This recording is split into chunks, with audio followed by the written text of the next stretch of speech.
సరిహద్దు ఉద్రిక్తత వేళ ఎలాంటి పరిణామాలకైనా ఎదుర్కొనేలా ప్రజల్ని సన్నద్ధం చేయడానికి కేంద్ర ప్రభుత్వం చేపట్టనున్న మాక్ డ్రిల్ కు ఏర్పాట్లు పూర్తయ్యాయి. 300 పైచీలకు సివిల్ డిఫెన్స్ జిల్లాల్లో సైరన్లు మోగనున్నాయి. అణు ఇంధన కర్మాగారాలు, సైనిక స్థావరాలు, చమురు శుద్ధి కర్మాగారాలు, విద్యుదుత్పత్తికి వాడే జలాశయాలు వంటి వాటిని యుద్ధ సమయంలో ఎలా కాపాడుకోవాలి అన్నదానిపై క్షేత్రస్థాయిలో సన్నద్ధత తీసుకొస్తారు. దీనిలో ప్రజలు ఎలా భాగస్వాములు చేయాలి అన్న దానిపై కేంద్ర హోంశాఖ నేతృత్వంలో ఉన్నత స్థాయి సమీక్షా సమావేశంలో సమగ్రంగా చర్చించారు. వివిధ విభాగాల అధికారులకు దీనిలో మార్గనిర్దేశనం చేశారు. విద్యార్థులు, ప్రభుత్వ, ప్రైవేట్ సంస్థల ఉద్యోగులు, ఆసుపత్రుల సిబ్బంది, రైల్వే, మెట్రో అధికారులు, పోలీసులు, పారామిలిటరీ బలగాలు, రక్షణ బలగాలు దీనిలో పాల్గొనేలా సూచనలు జారీ అయ్యాయి. పరిపాలనాపరమైన జిల్లాలు, సివిల్ డిఫెన్స్ జిల్లాలు వేర్వేరు. కంటోన్మెంట్, చమురు శుద్ధి కర్మాగారం, అణు ఇంధన కర్మాగారం ఇవి ఉన్న చోట ఒక్కో ప్రాంతాన్ని సివిల్ డిఫెన్స్ జిల్లాలుగా పరిగణిస్తారు.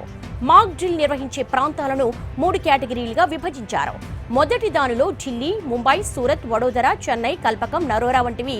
రెండో విభాగంలో హైదరాబాద్, విశాఖపట్నం సహా 201 జిల్లాలున్నాయి.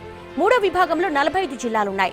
గగనతల దాడులపై హెచ్చరించడం, అప్పటికప్పుడు బ్లాక్అవుట్ చేసే తీరును వివరించడం, ముఖ్యమైన వ్యవస్థల్ని శత్రువు కంటపడనీయకుండా చేయడం వంటివి మాక్ డ్రిల్లో భాగంగా ఉంటాయి.